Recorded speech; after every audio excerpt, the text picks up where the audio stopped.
Hidup Tuan Putri Gandari! Hidup Tuan Putri Gandari! Hidup Tuan Putri Gandari! Hidup Tuan Putri Gandari!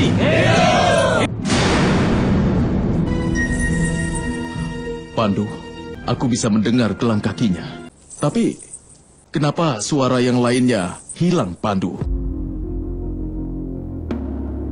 Bisma, Panglima Hastinapura.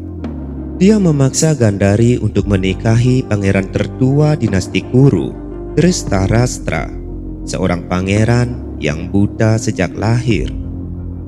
Dalam cobaan seperti itu, wanita waras manapun akan kehilangan kewarasannya. Tetapi Gandari bukanlah wanita biasa.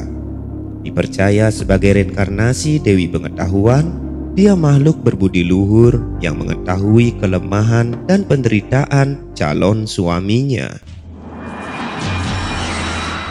Lelucon apa ini? Kenapa kau mengikatkan kain di matamu?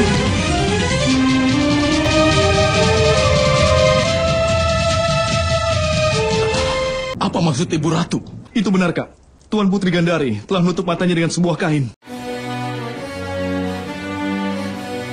Maafkan kelancangan putriku yang mulia, tapi dia sudah mengucapkan sumpah untuk terus menutup matanya seumur hidupnya. Kami sudah mencoba membujuknya, tapi dia menolak, melanggar sumpahnya. Beraninya kau menghina keturunan dinasti Kuru. Kami mendatangimu dengan lamaran, dan sebagai balasan kau menghina kami? Lalu apa semua ini? Pengkhianatan? Waktu Bisma datang ke kerajaan Gandhara dengan lamaran itu, kau tidak pernah bilang bahwa putrimu telah mengambil sumpah seperti itu. Meskipun diberi kesempatan untuk mendapatkan penglihatan, Gandari tetap memilih untuk menjaga matanya tertutup seumur hidupnya sebagai bentuk pengabdian. Keputusan untuk membutakan dirinya dengan sepotong kain yang menutup matanya mendapat penolakan dari keluarga Kuru. Tetapi Gandari wanita berpengetahuan tinggi. Bahkan ketika Bisma mendebat dan memerintahkan Gandari melanggar sumpahnya, putra Gangga dibuat diam 1000 bahasa, tak mampu lagi menolak keputusan sumpah yang telah dibuatnya. Kalau dia tidak bisa jadi mata bagi Dhritarashtra, maka dia tidak ada gunanya bagi kami. Orang wanita yang berani menghina kebutaanku takkan bisa menjadi istriku. Aku menolak wanita ini. Aku telah meninggalkan istana ayahku, Tuanku, untuk menjadi separuh dari dirimu. Kalau ternyata kau kini menolakku, maka berarti aku harus masuk ke dalam api suci. Lalu apa alasanmu menutup mata? Sesungguhnya kau harus tahu bahwa Pangeran Kuru membutuhkan seorang istri yang bisa menjadi mata baginya. Mohon terimalah salamku, Tuanku. Aku tidak menganggap Tuanku tidak mampu. Bagiku Tuanku bukan tidak lengkap, tapi hanya sedikit berbeda dari yang lain. Dan demi menjadi pasangan sejatinya, aku harus menerima gaya hidup yang berbeda ini. Aku tahu bagaimana rasanya bisa melihat. Dan selama penglihatanku masih terus mengatur hidupku, aku tidak akan bisa merasakan emosi dari Tuanku. Karena itulah aku putuskan mengorbankan penglihatanku untuk selamanya. Sebelum mengambil sumpah yang seperti itu, harusnya kau memikirkannya dulu, Putri. Tapi pemikiran hanya menghasilkan keputusan. Sebuah sumpah lahir dari perasaan murni dari sebuah hati. Pikiran bisa tertutupi oleh tipuan, tapi tidak begitu dengan sumpah. Maafkan tentang kelancanganku, Tuan. Tapi siapa yang lebih bisa mengerti tentang sumpah selain dirimu sendiri? Berikan doamu agar bisa menyerap penderitaan dari hati suamiku ke dalam hatiku sendiri. Berikan aku doa agar kapanpun suamiku terluka, aku saja yang rasakan penderitaannya. Aku berdoa agar kau menerimaku sebagai menantumu dan mendoakanku memberikan dinasti Kuru 100 orang putra dariku. Dan setelah mendengar semua ini, apakah keputusan Tuan sekarang? Meskipun dia telah berkorban, melangkah ke dunia kegelapan, bahkan selalu setia mendampinginya, tetapi ini tidak berarti apa-apa bagi Pangeran Dhritarashtra yang tidak berperasaan itu. Sebaliknya, dia mengutuk dan melecehkan di setiap langkah, menganggap bahwa tindakan menutup mata hanyalah upaya untuk mengejeknya.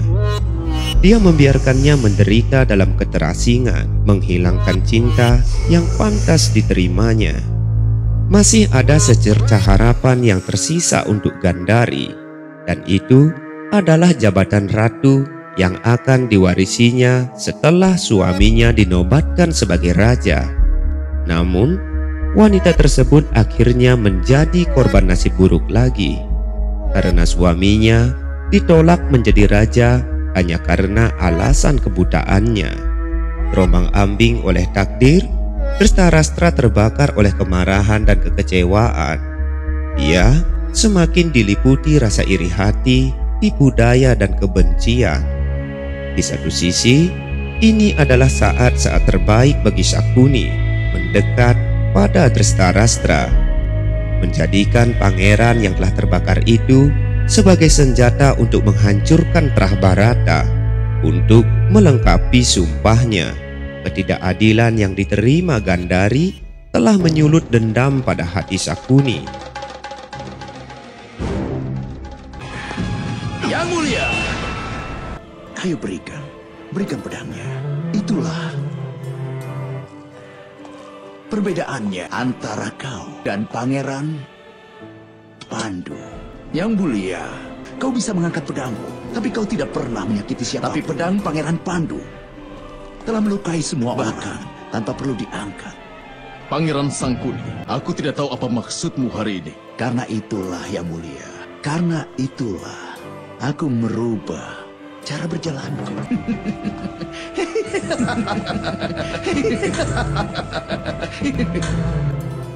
Aku sudah meninggalkan Gandara di belakang yang mulia. Sekarang jalurku akan mengikutimu. Aku sudah merubah jalanku. Karena itulah aku merubah cara berjalanku juga. Jalanku tak lagi mengarah kemanapun. Jalurku telah dihancurkan.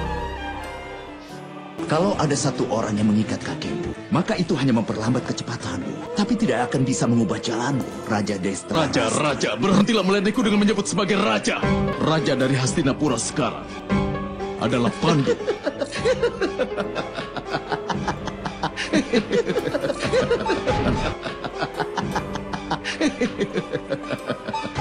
Matahari tidak terbit saat malam hari, yang mulia. Lalu haruskah kita berhenti memanggilnya matahari?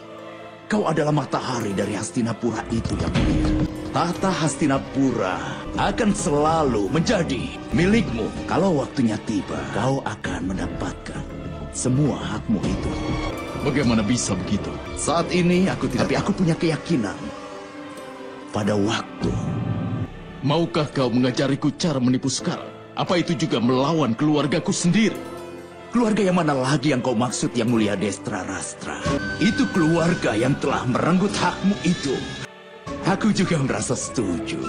Kau sangat murah hati, tapi dalam politik nama lain dari kemurahan hati adalah kebodohan. Yang mulia. Sangkuni, harusnya aku memenggalmu atas Lakukan penghinaanmu saja, ini. yang mulia. Lakukan saja. Hati adikku tersayang sudah hancur. Itu semua karena ulahmu, yang mulia. Sekarang kau boleh memenggal tubuhku. Hanya untuk sekali ini saja. Tolong kau pikirkan. Gandariku tersayang tetap berdiri di depanmu dan bukan di keluargamu, yang mulia. Tapi pengabdian dan cinta adikku tidak bisa dikenali olehmu, yang mulia. Hanya dengan kau akan temukan kebahagiaan dan juga kekuatan.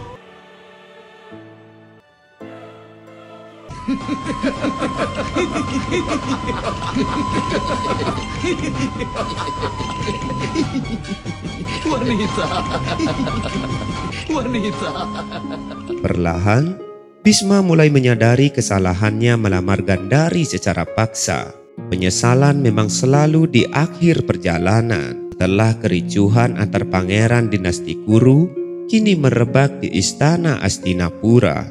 Pengorbanan Gandari telah menjadi penghormatan bagi siapapun yang telah mengikuti kisah epik Mahabharata sejak awal. Namun, sedikit yang menyadari bahwa pilihannya lah yang sebenarnya membuat semua konflik yang dihadapinya.